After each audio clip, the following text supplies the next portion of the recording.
Hola a todos y todas, bienvenidos y bienvenidas a la última charla número 16 de este año 2023 del ciclo Protenencia Activa y Presente de el Programa Nacional de Tenencia Responsable y Sanidad de Prurigato del Ministerio de Salud de la Nación, que dirige el doctor Juan Enrique Romero, que en este momento no nos puede acompañar, pero que le manda un afectuoso saludo a todos los participantes y en especial a la doctora, a la disertante del día de hoy, Adriana Noaco.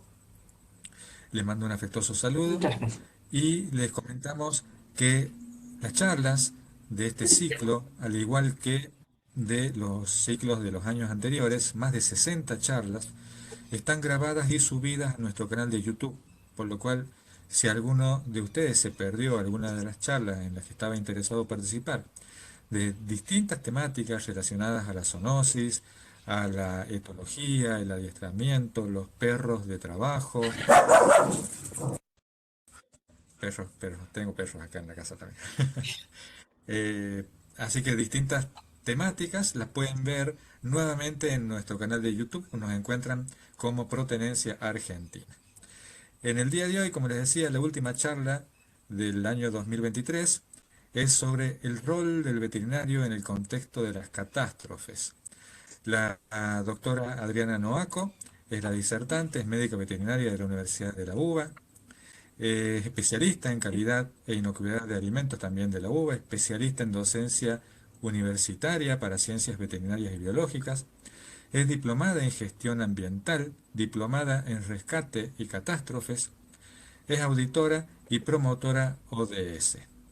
En la Facultad de Ciencias Veterinarias de la UBA, es directora del Centro de Gestión y Educación Ambiental, es también directora del Centro de Desarrollo Comunitario, subsecretaria de Extensión Universitaria, Vinculación Institucional con la Comunidad, gestión de cursos de actualización profesional para veterinarios y estudiantes, y también tiene vinculación con la comunidad en lo que respecta a seguridad alimentaria, acceso e inocuidad de los alimentos, huertas y granjas agroecológicas, gestión ambiental, producción familiar agropecuaria, inclusión social, generación de trabajo y ambiente. Participa en actividades de divulgación y en su actividad privada también, bueno, tiene una clínica veterinaria, eh, es, perdón, clínica veterinaria IQC, certificadora. Eso, bueno, ya terminó. En este momento no Ah, estamos trabajando en eso, pero no importa. No se bien. preocupe. Después también es miembro es codirectora de Proyectos Banex, programa interdisciplinario PIUBAES, es miembro de PIUBAES, es miembro de One Health Latinoamericana, miembro fundadora de la Red de Veterinarios de Catástrofes, miembro fundadora de ALEIDA, que es la Asociación Latinoamericana de Emergencias y Desastres para Animales, y participa en el Comité de Normalización de Irán en lo que respecta a alimentos y economía circular. Hasta el 2022 participó. Así que bueno, una trayectoria importantísima, un honor, un placer, doctora Noaco, que colabore en el ciclo de capacitaciones, de charlas de protenencia, y un gusto y todo suyo el auditorio. Bueno, les agradezco muchísimo la invitación que me han hecho. Les agradezco que estén presentes y vamos a comenzar la charla, perdón, no es una clase. La charla voy a compartir una presentación. eh, a ver, ¿se ve bien? Sí, se ve bien, doctora. Bueno. La idea de esta charla es poder abordar un poco cuál es el contexto de las catástrofes y qué deberíamos hacer desde el punto de vista desde la veterinaria, los veterinarios, pero también los tenedores responsables de los animales para poder estar preparados y reducir los impactos negativos que las catástrofes nos pueden llegar a producir. A ver, uy, ahí está. ¿Cuál es el contexto? Hay una frase que me parece que lo refleja muy claro, que es la única certeza que tenemos respecto al cambio climático es la incertidumbre. Eh, Esto significa que hay muchos escenarios posibles desde lo que se estima que puede llegar a pasar, pero hay certeza de algunas cuestiones que van a pasar, por ejemplo, sobre la presencia de eventos climáticos extremos, tanto en la cantidad de estos eventos climáticos extremos como la intensidad de los mismos, pero el resto es incertidumbre. No sabemos cuáles de los escenarios realmente se van a poder llegar a presentar, dependiendo de las emisiones de gases de efecto invernadero, que son las causantes del cambio climático, cómo va a afectar y en grado cierto estas presentaciones, cuándo se van a presentar estos eventos climáticos extremos y la realidad, la fuerza del impacto de los mismos es lo que generan esta llamada incertidumbre. Estos nuevos escenarios que se presentan son desconocidos por la mayor parte de las profesiones y esto hay que tenerlo en cuenta porque requiere una mirada muy especial, no solo de la medicina veterinaria, de la medicina humana, de la ingeniería, del derecho, de un montón de cuestiones que va a modificarse. Las intervenciones para reducir los riesgos y los impactos negativos requieren de estas nuevas formas del desarrollo profesional y del desarrollo de estrategias que tiendan a disminuir fundamentalmente la vulnerabilidad de la población animal. Eso significa la vulnerabilidad como el ser susceptible a recibir impactos negativos y la población animal está altamente vulnerable frente a estos nuevos escenarios, ¿sí? ¿Qué es lo que se vulnera? ¿Qué es lo que se impacta tan negativamente? Primeramente, el bienestar animal. Lo primero que se quiebra frente a un evento extremo, frente a una situación de emergencia, ya sea catastrófica o no lo sea, es la situación de bienestar animal. Y cuando se quiebra el bienestar animal, hay impactos negativos en la salud pública, porque hay riesgos asociados a la salud pública y los animales, especialmente en los contextos de la zoonosis, la seguridad alimentaria, porque la forma de producir alimentos de origen animal van a estar de alguna manera impactada, y esto genera crisis en las poblaciones de los seres humanos. Entonces, en el primer contexto, cuando se habla de catástrofes a nivel mundial y se habla del contexto de la población animal, se lo asocia fundamentalmente, no sé por qué salta disculpen las diapositivas, pero bueno, por eso van y vienen. Em, Se asocia a nivel mundial que el impacto es fundamentalmente en la cuestión de la salud pública y la cuestión de la generación de animales. Un concepto más moderno habla realmente del impacto sobre la población animal y el bienestar animal.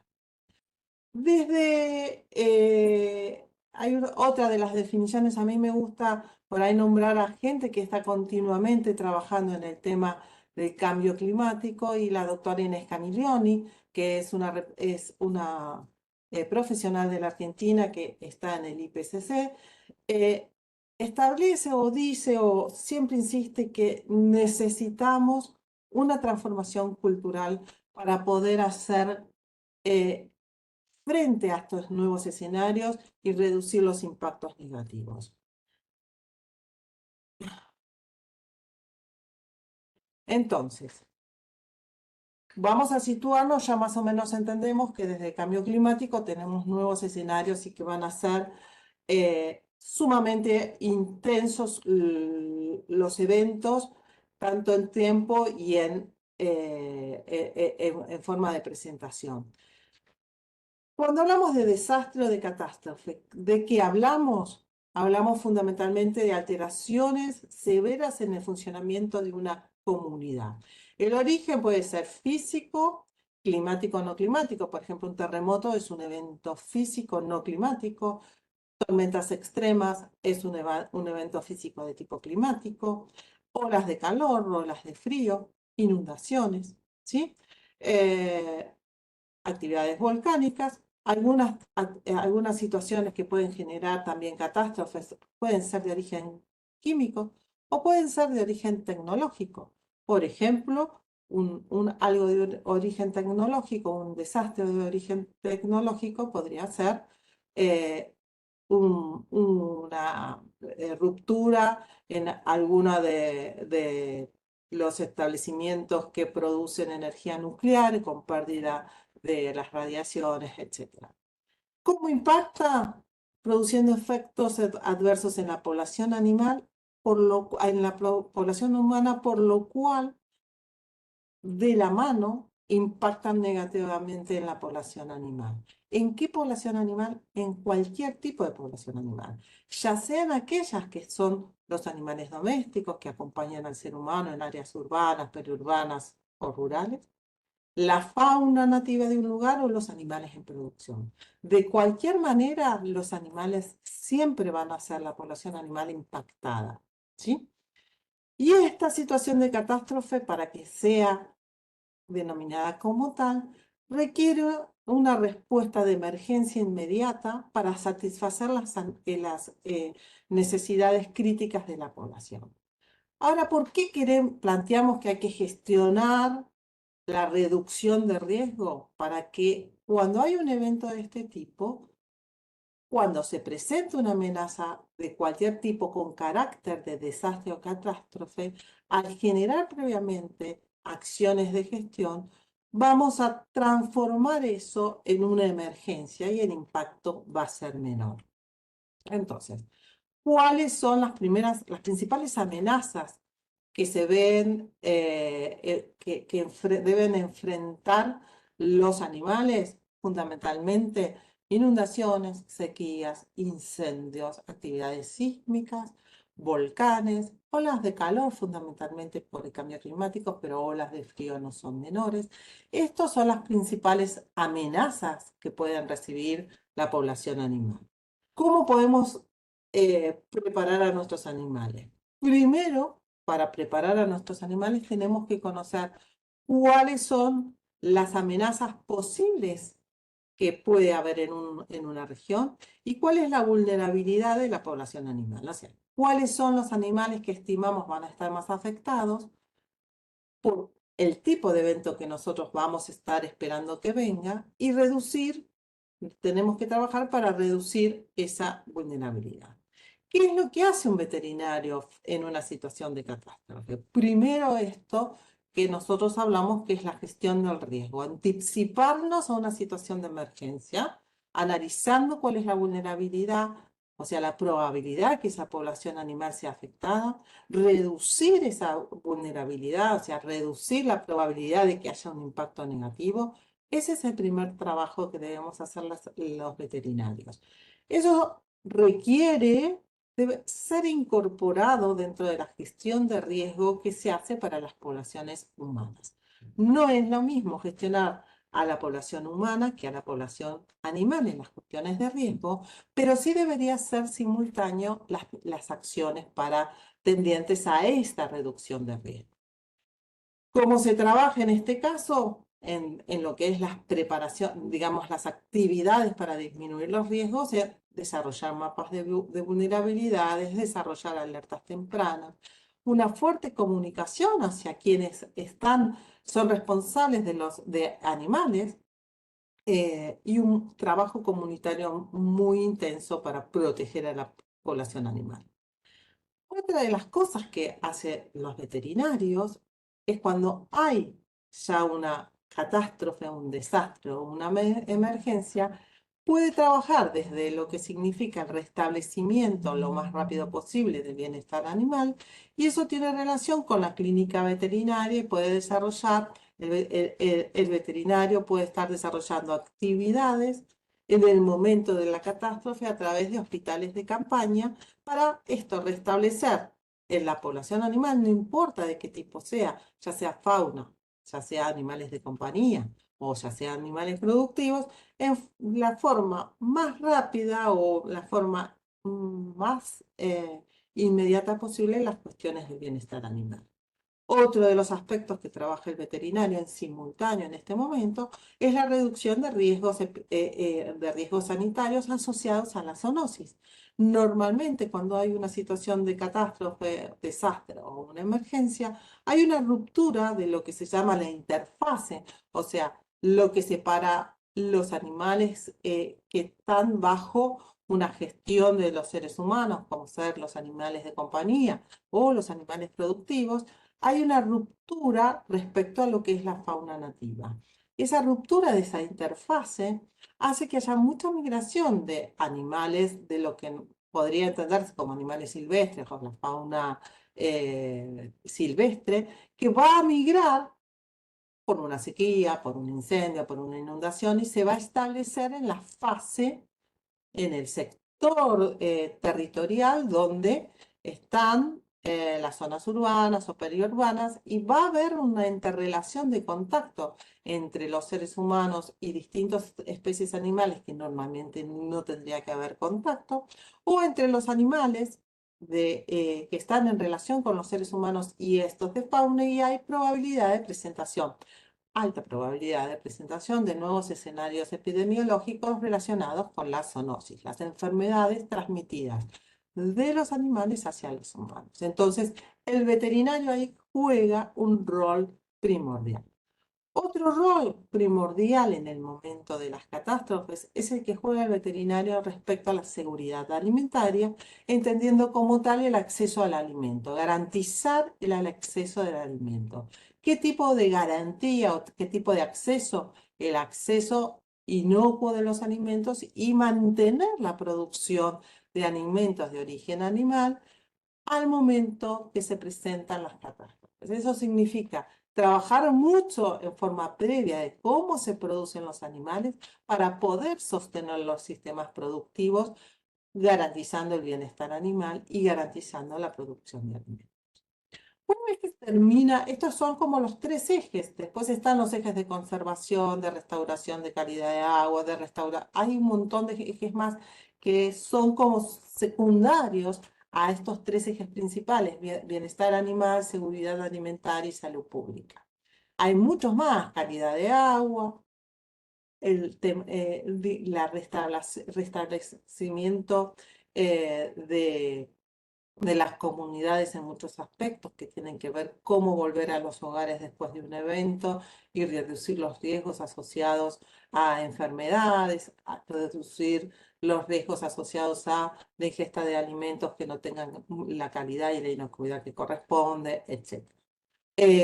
También pueden colaborar los veterinarios en todo lo que es la higiene y sanitización de los hogares, de los lugares donde, donde se realizan servicios de alimentos, etc.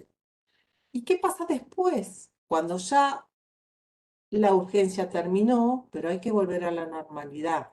Hay que hacer trabajos de restauración ambiental en forma inmediata para sostener las especies en riesgo de conservación en la fauna, para sostener la nutrición de los animales productivos y para sostener la calidad de vida en los animales que conviven con los seres humanos. Doctora, perdón. Entonces, sí, ¿qué pasa? La presentación está en Sí, cómo podemos todavía no. preparar. Ahora pasó a la siguiente, no la moví Ah, perfecto, todavía. perfecto. Listo, listo. Entonces, hasta ahora vimos qué hace el veterinario, pero ¿qué podemos hacer los veterinarios para acompañar a la comunidad y que la comunidad esté preparada? Me pareció importante en esta charla por ahí abordar dos temas, que es cómo prepararnos frente a una posible emergencia, cómo preparar a nuestros animales, especialmente los animales de compañía, porque los del sistema productivo es bastante más complejo y lo que es la fauna nativa requiere de trabajos de conservación, de cuidado ambiental, requiere otra mirada. Lo importante es entender desde lo que es, obviamente, el objetivo de Protenencia es lograr que nosotros les expliquemos cómo debemos estar preparados para una emergencia. No siempre las emergencias son catástrofes, no siempre las emergencias son desastres, pero pueden requerir que nosotros nos tengamos que movilizar. Entonces, ¿qué hacemos con nuestros animales que nos acompañan a todos lados y que nosotros, en líneas generales, no vamos a estar con, digamos, con la aceptación de abandonar a nuestros animales. Entonces, necesitamos realmente para poder movilizarnos una preparación o tener elementos preparados para movilizarnos juntos con nuestros animales. Entonces, ¿qué tenemos que hacer? ¿Qué tenemos que tener en nuestra casa? Primero, saber si nuestro hogar, nuestra comunidad puede ser afectada por algún tipo de evento, por ejemplo, inundaciones, que es muy común, volcanes, que es muy común, terremotos, que es muy común, que eso sucede. Entonces, si nosotros vivimos en esas zonas, incendios, que es muy común en la actualidad, tenemos que estar preparadas por las dudas que se active una alarma que debemos abandonar nuestro hogar. Y debemos abandonar nuestro hogar, obviamente, con nuestros animales. Entonces debemos tener una mochila personal preparada para cada uno de los casos. Muchas veces en áreas de riesgo, las autoridades de protección civil dan recomendaciones, pero tengamos en cuenta que no siempre es así y que debemos estar preparados, que los tiempos entre los que nos avisa las autoridades de protección civil que debemos abandonar nuestro hogar y el tiempo que nos queda no nos da para preparar la mochila, para preparar lo que necesitamos, entonces debemos tenerla preparada con anterioridad. En la mochila, ¿qué debemos tener? Una cosa que parece sencilla y obvia, pero no es obvia, que es el collar o el arnés de sujeción, junto con una carrea y junto con la identificación, que es clave cuando hay estas situaciones de urgencia, con una identificación que permita ubicar en algún teléfono, en alguna dirección, en algún lugar, qué perro es y este contacto posible de dónde ubicar a el responsable de este animal. Entonces, debemos como principal tener collar o arnés de sujeción, correa y chapa identificatoria. Acá les puse un ejemplo de un arnés que son bastante cómodos para los animales y bastante fáciles de poner. La identificación se debe poner no en el arnés, sino directamente en lo que sería el collar. Ahí está. En el collar que va a permanecer, que garantice que no se pierda, ¿sí? Siempre pongan el nombre del animal, algún teléfono y si es un paciente crónico de alguna enfermedad, pongan qué consume, ¿sí? O paciente cardíaco o paciente diabético. Porque muchas veces cuando hay la presencia de una catástrofe, hay una pérdida de contacto con nuestros perros, con nuestros gatos y muchas veces temporariamente alguien se puede hacer cargo o hay grupos de veterinarios, hospital veterinario, etcétera, que puede llegar este animal con necesidad de recibir atención veterinaria, pero no se conoce el historial. Entonces, da una pauta de información para ayudar un poco más a ese perro o a ese gato. ¿Qué tenemos que guardar en una bolsita hermética siempre? Es como los documentos de los niños, las vacunas de los niños o el teléfono del pediatra. Tenemos que en una bolsita tipo Ziploc, sin hacer propaganda, Ziploc no me paga para esto, pero para que se den una idea que puede cerrarse herméticamente, las vacunaciones de nuestros animales, medicamentos, poner algunos medicamentos para poder seguir con su dosificación, teléfonos de atención y qué veterinario la atiende. ¿Quién es el profesional de nuestros perros, de nuestros gatos? Porque posiblemente se puedan contactar y pueda seguir haciendo un tratamiento médico o reducir los riesgos asociados a la salud de ese animal. Tener siempre a mano una foto de nuestro animal. ¿Por qué? porque si se pierde, nosotros tenemos una foto y decimos, estamos buscando a nuestro perro, estamos buscando a nuestro gato, y el que lo ve, si tiene una característica de identificación especial, puede ayudarnos al reencuentro con nuestro perro o con nuestro gato, ¿sí? Eso es como fundamental. Bueno, a ver, vamos a intentar a ver si se cae. Eh, Hay un sistema que nosotros por ahí no somos de concientizar de que puede servirnos o no, que son las redes sociales, o todo lo que es nube, el Drive, el Dropbox, etcétera, nos puede resguardar información como ser fotos de los animales, del perro, del gato, recetas de medicamentos, órdenes médicas, historias clínicas, historias de vacunación, que si nosotros, nuestro hogar es impactado negativamente, tenemos una inundación donde perdemos documentos, etcétera, tenemos a resguardo digital en una nube mucha de la información que podemos luego necesitar para continuar nuestra vida con cierto grado de normalidad.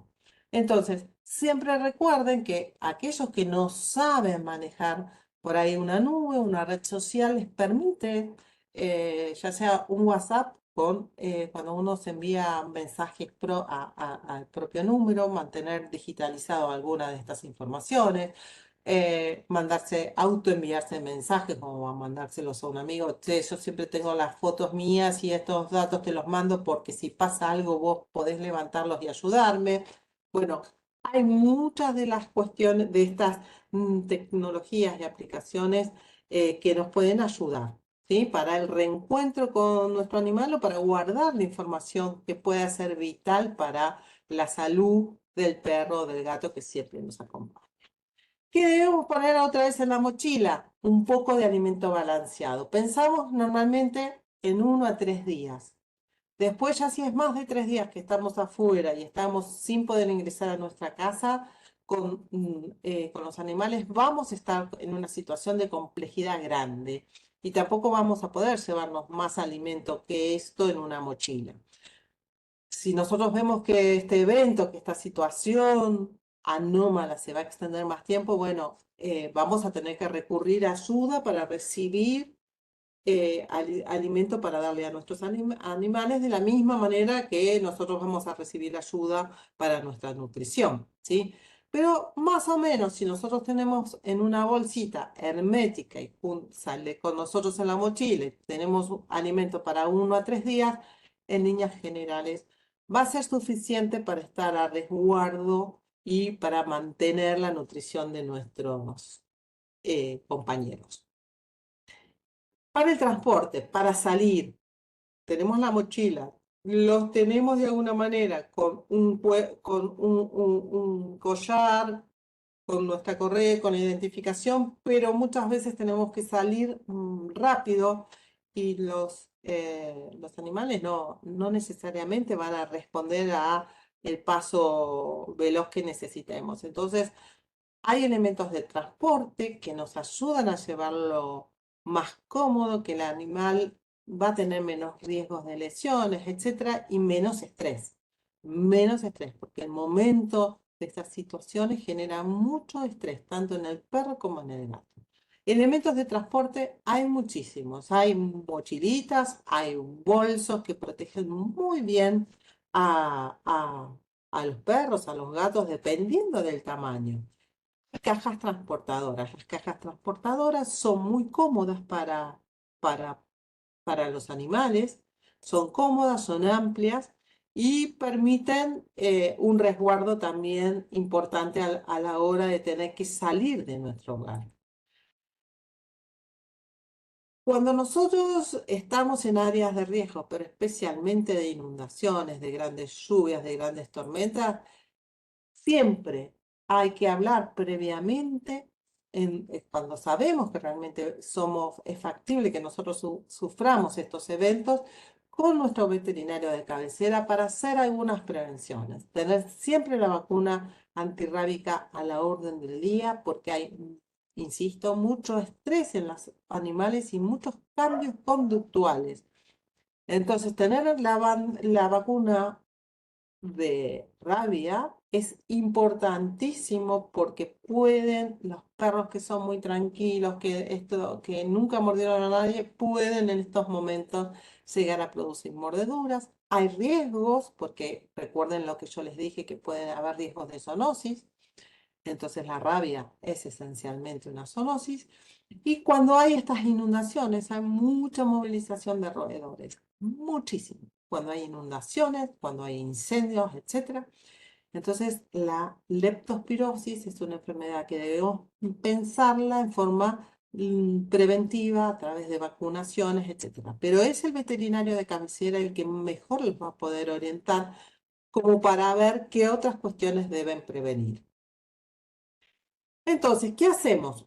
Una vez que tenemos mochila, una vez que tenemos al perro o al gato sujeto de alguna manera y con una capacidad de transporte, debemos seguir siempre las instrucciones que nos dan las autoridades de protección civil. En este caso pueden ser defensa civil, pueden ser bomberos, pueden ser los grupos USAR, etc. Entonces, una vez que a nosotros nos dicen que debemos evacuar y movilizarnos hacia un determinado lugar, ya vamos a poderlo hacer con seguridad respecto a nuestros animales que conviven con nosotros. Otro de los factores que son esperables, que no son en líneas generales considerados desastres, pero que sí tienen un impacto muy grande en la población humana y en la población animal, pero que aparte van a ser eventos que nosotros vamos a vivir en forma continua desde la primavera hasta los inicios del otoño, son las llamadas olas de calor de extremo, mientras que no se desarrollen medidas adaptativas urgentes en las áreas urbanas y periurbanas, tendientes a disminuir el tamaño de de las islas de calor que generan las ciudades, vamos a estar expuestos a estas olas de calor, que van a ser cada vez más frecuentes y cada vez de mayor intensidad. El verano de este año nosotros vimos que tuvimos térmicas en promedio más altas que las históricas y las zonas de calor que normalmente, por ejemplo, en la provincia de Buenos Aires y en lugares similares a la provincia de Buenos Aires, se mantenían como 3 olas de calor por temporada, pasaron a presentarse más de 10 olas de calor, que antes la duración era de un promedio de 3 días y ahora la duración fue de más de 10 días. Así que como eventos de impacto en la población animal, la ola de calor es la que con mayor probabilidad vivamos todos los años. En el medio podemos vivir o situaciones de fuego, situaciones de inundación, situaciones de sequía, pero sí es garantía de que ya está instalado la presencia de olas de calor extremo en los periodos de primavera-verano. ¿Qué es una ola de calor? Una ola de calor es una definición como un poquito más antigua que a lo que es de este momento. Era un periodo de 3 días como mínimo consecutivos con temperaturas superiores al promedio histórico en ese lugar. ¿Sí? Eso es una ola de calor. Puede ser, algunos lo consideran de 3 a 5 días. ¿Sí? Temperaturas, recuerden, mayores al periodo, al promedio histórico en la zona y en la época. ¿Cómo qué riesgos tenemos? Los mismos riesgos de humanos tienen los perros, los gatos y cualquier otra especie animal, ¿sí? Quemaduras, especialmente los animales, quemaduras en las almohadillas plantares, quemaduras en las manchas blancas que puedan tener de mucosas, de los animales de piel blanca, etcétera. Quemaduras fundamentalmente en todo el cuerpo. Acuérdense que las almohadillas plantares es el primer lugar donde los animales sufren quemaduras frente a las olas de calor, porque las veredas, las calles, etcétera, tienen mucha más temperatura, generan mucho más calor que otras superficies que nosotros por ahí tocamos a diario. Nosotros caminamos con zapatos, caminamos con calzado y no dimensionamos las temperaturas que puede tener las calles, ¿sí? El cemento y el asfalto, ¿sí? Entonces, quemaduras es uno de los impactos negativos. Síncope por calor. Los animales mueren por calor, de la misma manera que mueren los seres humanos, ¿sí? Pérdidas productivas en los animales productivos que impactan en la seguridad alimentaria y colapso por calor y el animal muere, ¿sí? Debe considerarse siempre que la población animal no necesariamente cuenta con áreas de resguardo o acceso a áreas de resguardo en forma natural. O sea que el impacto debe considerarse con una mirada especial, ¿sí? Nosotros solemos mirar a los niños y solemos mirar a los adultos mayores, pero no solemos mirar a los animales que nos acompañan, ¿sí? El servicio meteorológico nos da alertas, nos avisa, y es continuo. Sobre alertas de olas de calor se trabaja mucho. Uno prende un televisor a la mañana y ya están diciéndole alerta amarilla, alerta naranja, alerta roja por la temperatura que va a haber en ese día. El grado de humedad también está relacionado, etcétera. Entonces, debemos ser conscientes que cuando tenemos una alerta amarilla, que siempre está dada hacia la población animal, ya tenemos que empezar a mirar dónde está nuestro perro y dónde está nuestro gato. Cuando hay alerta naranja, ya no lo sacamos a pasear en cualquier hora. Con la alerta amarilla ya no lo sacamos a pasear con cualquier hora. Y con alerta roja no lo sacamos a pasear. No lo sacamos a pasear. Y si lo tenemos que sacar porque el perro, la única forma de hacer pis, etcétera, es en una vereda, lo sacamos muy temprano a la mañana. Muy temprano a la mañana. ¿Sí? Porque si no, corremos riesgos en la salud. ¿Sí? Entonces, hay que tener estas cuestiones sumamente presentes cuando hay alertas de olas de calor, pero fundamentalmente los cuidados son los siguientes. Garantizar acceso al agua, pero al agua fresca, limpia y en cantidad, calidad y permanente. No es bueno que tome agua un ratito, donde está el animal a resguardo, tiene que tener acceso al agua. Y con estas características, agua limpia, agua fresca y en cantidad. Si nosotros pusimos agua a las 8 de la mañana, al mediodía hay que volver a poner agua fresca. No es el mismo cuidado que cuando por ahí uno en el invierno le pone un poco de agua a la mañana, el agua se mantiene fresca, se mantiene bien, se mantiene en cantidad, si hace falta agregarlo. En estos momentos se repone agua fresca.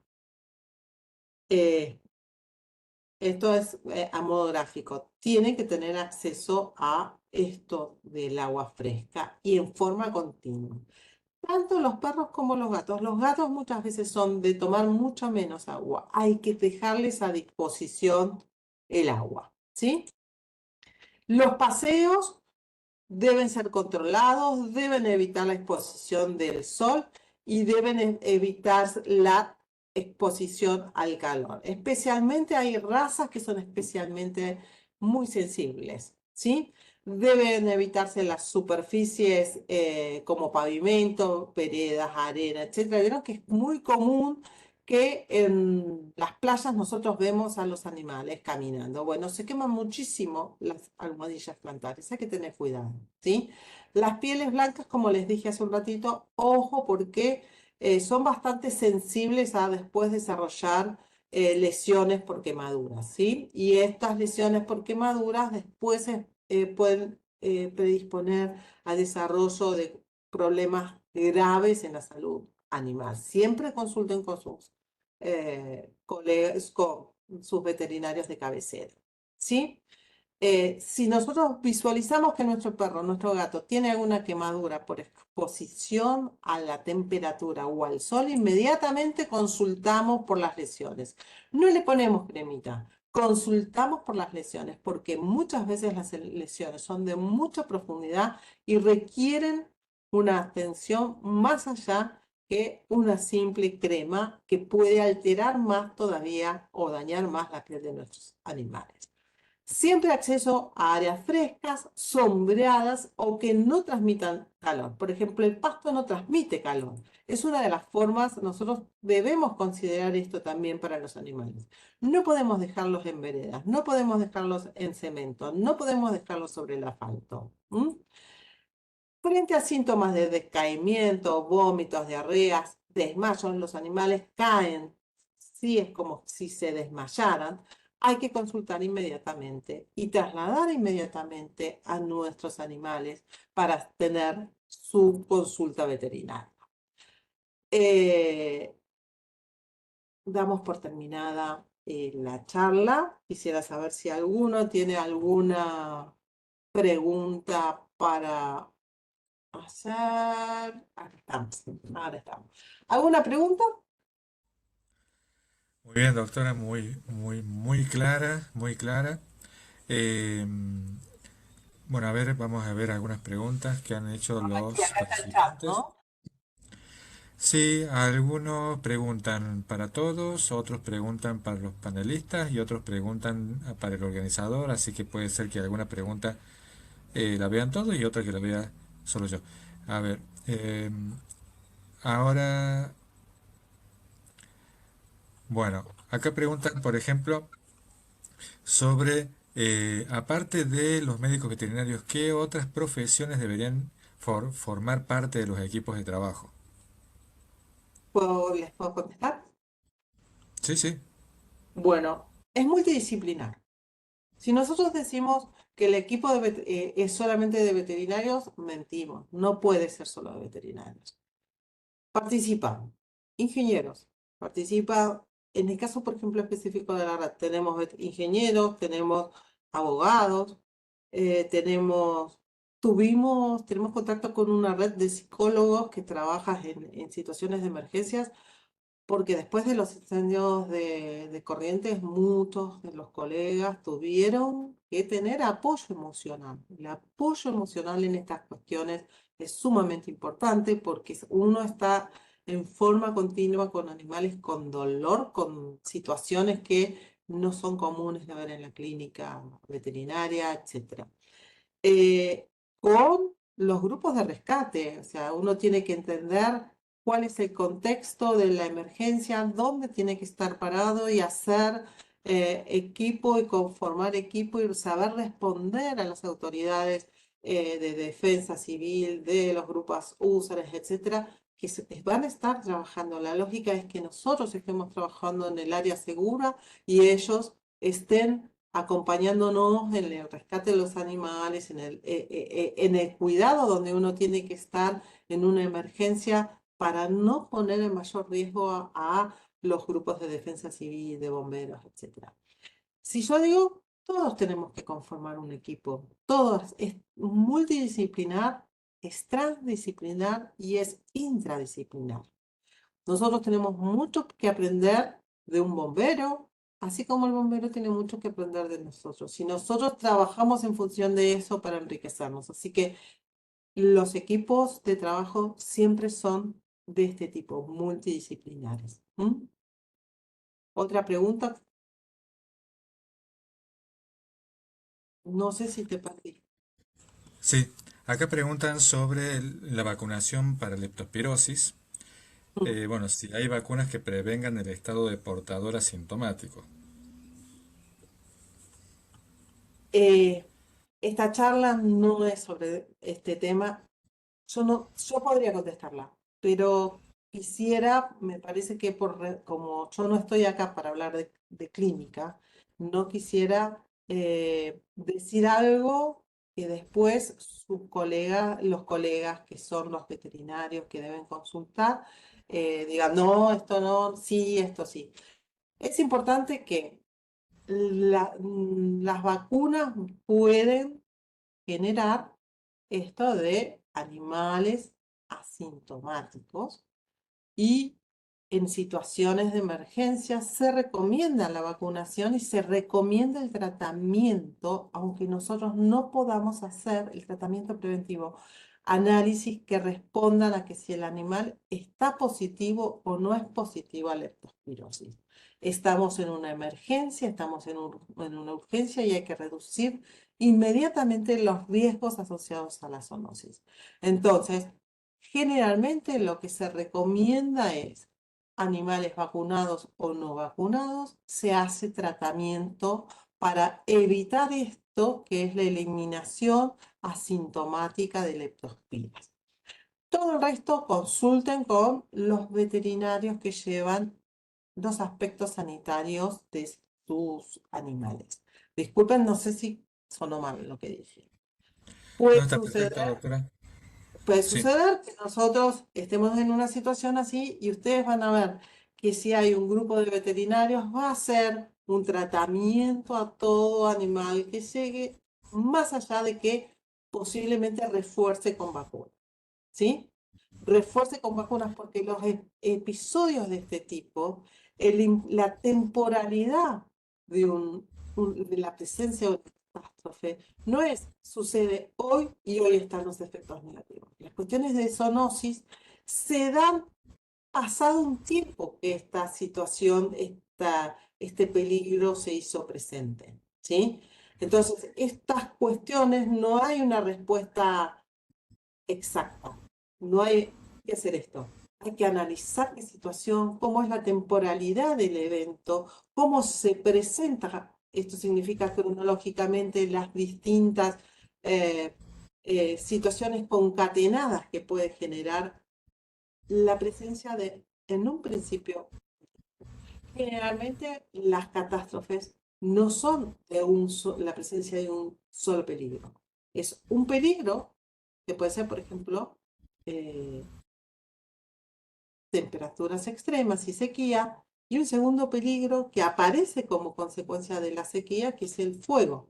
Entonces, esto que quiero decir es que los tiempos como se presenta cada uno de los peligros, los tiempos que dura estos eventos determinan que hay distintos riesgos en la salud pública y en la zoonosis que va a haber que monitorear, seguir de cerca y tomar decisiones en función de recursos, de riesgos y de posibilidades de acción.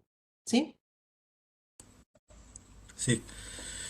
Un aporte con respecto a la leptospirosis, el área de zoonosis, el Programa Nacional de Zoonosis y el Ministerio de Salud de la Nación tiene protocolos para cada una de las enfermedades zoonóticas y dentro de esos protocolos están incorporados los protocolos en estos casos de inundaciones, por ejemplo, en el que es muy importante también tener en cuenta que la leptospirosis es una enfermedad de denuncia obligatoria y que hay que denunciar porque si no, no se diagnostica y si no se diagnostica no tenemos áreas endémicas en Argentina y es importante porque para saber si hay una zona de riesgo potencial es necesario saber si hay denuncias de esa enfermedad. Entonces, a todos los veterinarios los obligamos, porque es de denuncia obligatoria, a denunciar justamente esta enfermedad para poder saber cuáles son las áreas de riesgo y para poder intervenir, que también desde el Programa Nacional de Zoonosis aporta los tratamientos correspondientes y las vacunas cuando son necesarias. Exacto. Y siempre recuerden que en esto lo primero que les dije es la incertidumbre. Entonces, hay que ser lo suficientemente ágil y lo suficientemente abierto para entender que no va a haber una verdad absoluta. No hay una cuestión absoluta. Hay que saber, hay que entender que la dimensión sanitaria no es, puede ser muy distinta a lo que nosotros creemos que se pueda presentar, porque depende de cómo después estas cuestiones concatenadas van impactando en el ambiente, en las poblaciones animales y en los tiempos que dura cada uno de estos eventos. ¿Mm? Bien, consultan, bueno, si pueden pasar el link de la página o protocolos, ahí lo busco del ministerio y se los copio acá en el chat. Eh, la anemia infecciosa equina también es de denuncia obligatoria, pregunta Liliana. Con respecto a la anemia infecciosa, creo que no. Igual ahí les averiguamos. No sé, doctora. La anemia infecciosa equina creo que sí, que es de denuncia Ah, obligatoria. bien, Creo que sí. Esperen que me fijo, pero creo que sí. bien. Después preguntan también sobre el tema de los animales silvestres. Mm, ¿Cómo sí. se puede reponer? Bueno, reponer es muy difícil. No, lo que debemos entender es que dependen. ¿Por qué hay que trabajar con mapas de riesgo?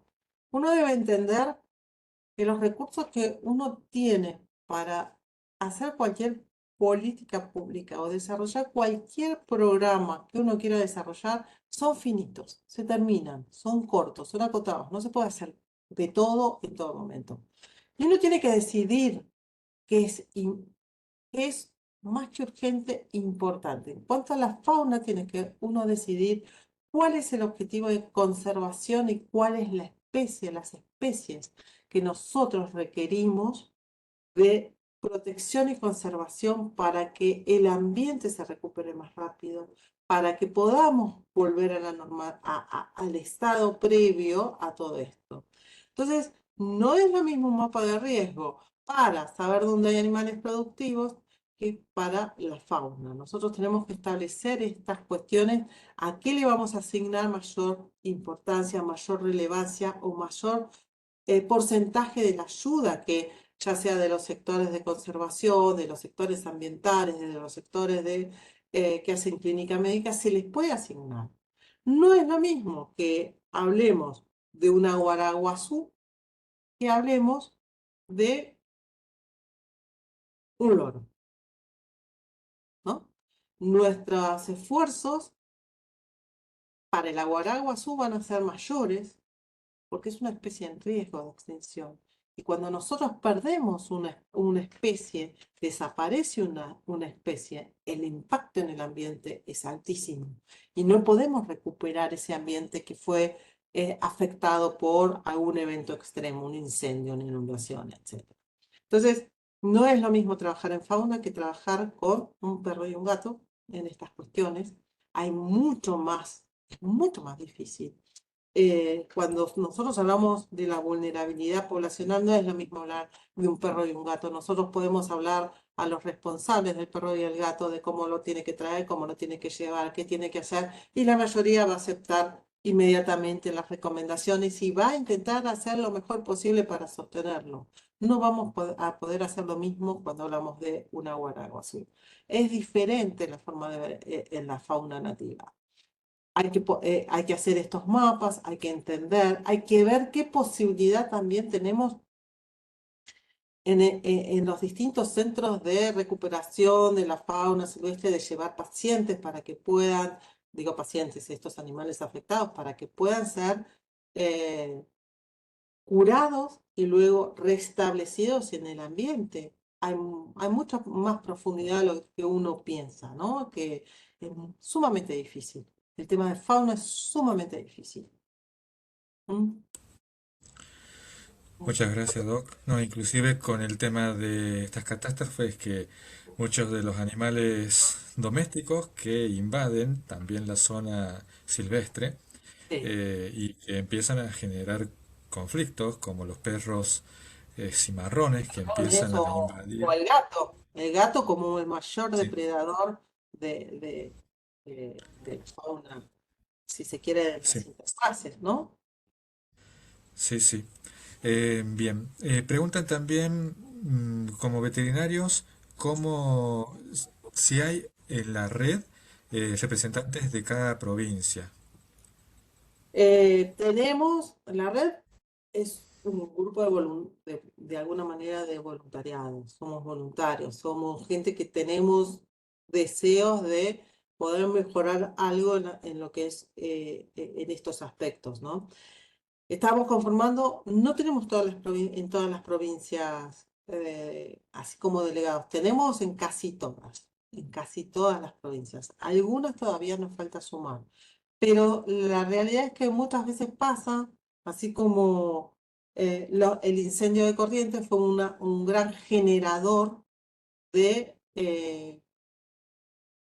contactos en muchos otros lugares que nosotros nos llegaban.